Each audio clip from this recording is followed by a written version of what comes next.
मुझे आमंत्रित किया है कि संस्था में यहाँ आकर के आपको क्या अनुभव हुआ है। यहाँ आकर के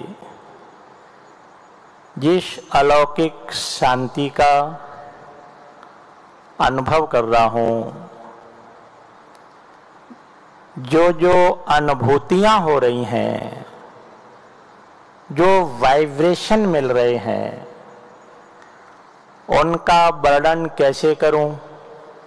गूंगा केरी शर्करा, यदि गूंगे व्यक्ति को कोई गुड़ खिला दे और पूछे कि इसका स्वाद कैसा है, तो गूंगा व्यक्ति क्या बताएगा?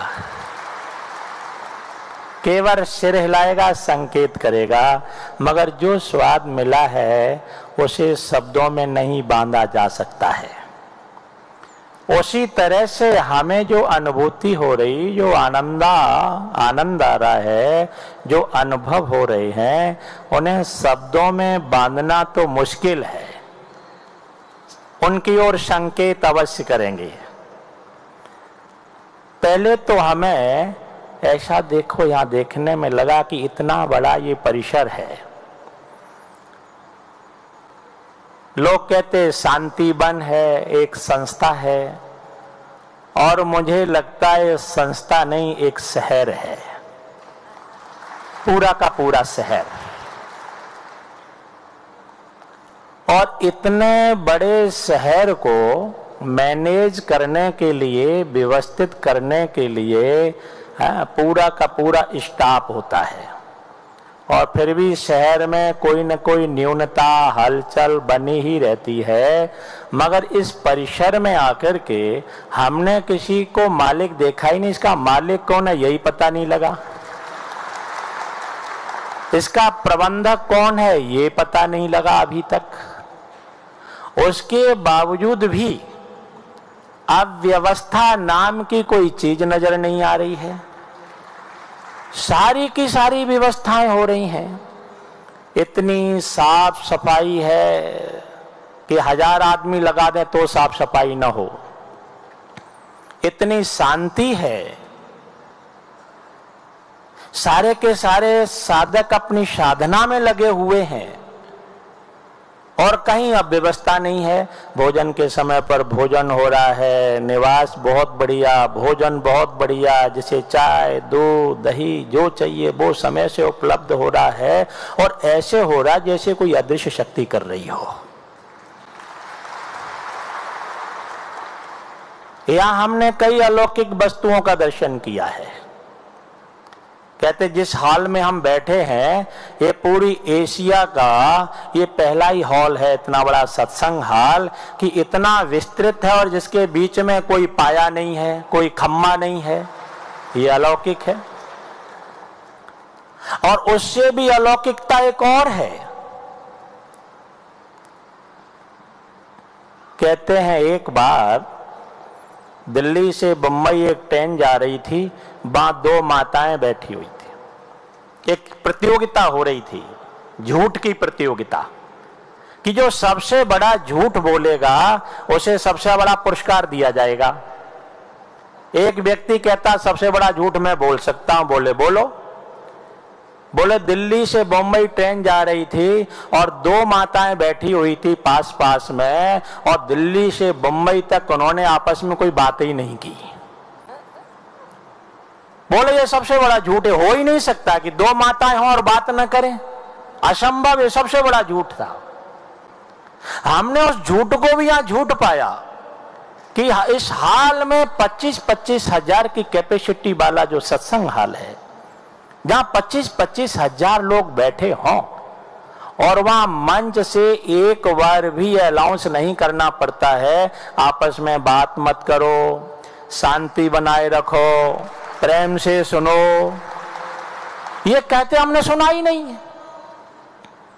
इन लोगों को शांत कौन रखे हुए है? ये भी एशिया का पूरे विश्व का ये आश्चर्य घटना है, पूरे विश्व की।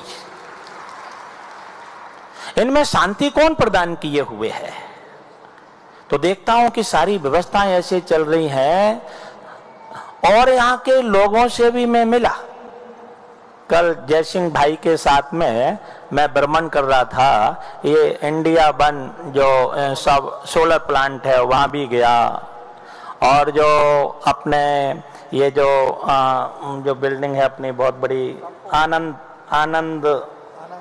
आनंद सरोवर है, तपोवन है, ये है, चारों तरफ गया और लोगों से बात भी की। और प्लांट में प्रमुख व्यक्ति थे जो इसमें देख रहे हैं, आप क्या करते? बोले इसको देखता हूं। ठीक है। तो मैं कहा आप तो बहुत बड़ा काम कर रहे हैं। बोले नहीं मैं कुछ नहीं कर रहा हूं। बोले कौन कर रहा? बोले बाबा कर रहा है। यहां जो पत्रिका निकलती है उनके संपादक महोदय से बात हुई, मैं आप ना बहुत अच्छा प्रकाशन कर रहे हैं, बहुत बढ़िया संपादन कर रहे हैं। बोले मैं कुछ नहीं कर रहा हूं, बाबा कर रहा है। अपने जो भोजनालय प्रमुख हैं उनसे मिला, मैं इतने बड़े लोगों की व्यवस्था आप कर रहे हैं, बड़ा गजब का काम कर रहे हैं। बोले मैं कुछ नहीं कर रहा हूं, बाबा कर रहा है। ये मिल्क प्रोडक्ट वाले, उनसे भी मैंने बात की, वो भी मथुरा डिस्ट्रिक्ट के ही हैं। मैं आप ऐसे कैसे मैनेज करते इतने लोगों को, किसको दूध चाहिए, किसको छाछ चाहिए, किसको आइसक्रीम चाहिए, बड़ा मुश्किल काम है। बोले मैं कुछ नहीं करता हूं, बाबा करता है। सारे जिन पर विशेष दायित्व है वो सारे के सारे विनम्र दिखाई दिए हैं, इतने विनम्र कि इनके पास कुछ है ही नहीं, अहंकार नाम की चीज नहीं, स्वाभिमान नाम की चीज नहीं, इतने झुके हुए हैं। तो मुझे लगा झुके क्यों हैं। कल मैं दादी जानकी दादी जी के निवास पर गया था और वहां हंसा बहन जी मिली, उनसे भी बात हुई। वो कहती, दादी जी कहती हैं झुक झुक माने विनम्र बनो, मितव्ययी बनो, फिजूल खर्ची मत करो। तो उनका जो शब्द सुना था कि झुक माने विनम्र बनो। और विनम्र कौन व्यक्ति बनता है? जिस वृक्ष पर फल आते हैं तो वृक्ष झुक जाता है, फलदार वृक्ष झुकता है और निष्फल वृक्ष है वो अकड़ के खड़ा हो जाता है। तो सारे के सारे झुके हुए हैं। क्यों? क्यों इन्होंने कुछ पाया है, इनकी कुछ अनुभूति है। ये कहने से इतना संभव नहीं है, कहने से कोई व्यक्ति झुक जाए, कहने से चुप हो जाए, कहने से शांत हो जाए।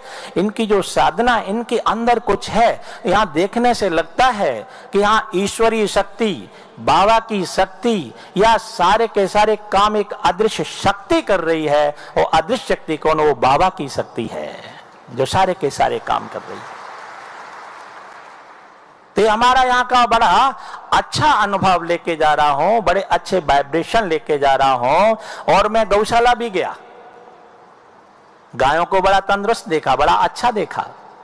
तो मेरे मन में एक आया, यह मेरा व्यक्तिगत विचार है कि इतना बढ़िया काम, इतने भवन भी बहुत बढ़िया बनाए, सोलर प्लांट भी मैंने पूरे एशिया का 1 नंबर है, इतनी बड़ी संस्था है, तो गायों का भी थोड़ा विस्तार हो, वो भी देसी गाय हो, जिससे कि जो हमें दूध की आमदनी बाहर से करनी पड़ती, बाहर से लेना पड़ता है, वो दूध भी संस्था का ही हो जाए, तो शुद्ध भी होगा और अच्छा भी होगा, और साथ में गायों का पालन भी होगा। यद्यपि खर्चा कुछ बढ़ेगा, लेकिन आप जो उगाते हैं यहाँ, इतने वातावरण शुद्ध करने के लिए वृक्ष लगाए गए हैं, तो वृक्षों को भी खाद चाहिए। ऑर्गेनिक आपके यहाँ चलता सब कुछ, तो गायों का जो वेस्ट होगा, गोबर होगा, वो खेत खा लेंगे, खेतों का जो खरपतवार होगा वो गाय खा लेंगी, दोनों का काम चलता रहेगा। तो इतना, ये हमारा सुझाव है, अगर उचित हो तो हमें इतना अच्छा लगा। यहाँ व्यक्ति को देख देख के लगता है कि यहाँ के कण कण में बाबा की रूह समाई हुई है। कल बात हो रही थी, हंसा बहन जी कह रही थी ना, ये दीदी चली गई, लेकिन ये बता के गई। तो मैंने कहा दीदी कहीं भी नहीं गई है, मैं इतने 2-3 दिन हो गए यहाँ लेते हुए, मुझे लगता है कि अभी तक वो व्यक्त शरीर में थी। और एक ही दीदी नहीं, चाहे वो प्रकाशमणि दादी जी हों, गुलराज दादी हों, और वो मोहिनी दादी जी हों, जितनी भी दादियां हैं, लगता गई कहीं भी नहीं है। पहले वो दृश्य शरीर में थी, भौतिक शरीर में थी, अब अदृश्य रूप से यहाँ विराजमान है और यहाँ के कण कण में विराजमान है और तुम्हारे मन में विराजमान है।